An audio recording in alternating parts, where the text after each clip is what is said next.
phambi kwakhe uShembe bese sekuvuka ukuthi ubulela umuntu. Ithi noma ngabe uShembe wathi ehlala esihlalweni wamphika. Ithi inkosi uyahlala naye phambi kwakhe uShembe umbabaze beze bekuthanda abantu. Ithi kodwa kuyothi ngelinye ilanga mawufika phambi kwaShembe kuvuka ukuthi wamphika bese uyaphuma phakathi komuzi oyingcwele.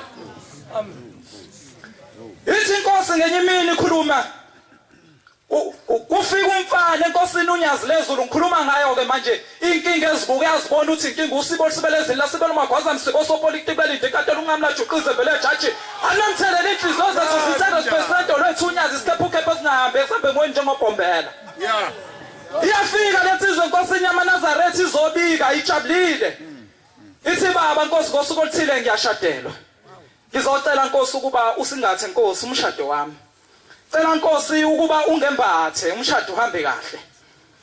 Ithi inkosi yamakhosi uNyazi Lwezulu. Lithi hawu mntanami uyashadelwa. Ithi lensizwa baba ngiyashadelwa. Luthi uNyazi lo mshado into engekho. Ithi awukho lo mshado. Uthi lo baba yini? Useyathuka. Ithi uthi uyashada. Uyashadelwa. Ithi wena ngithi wona inkosazane wena. Wayizalisa ingane.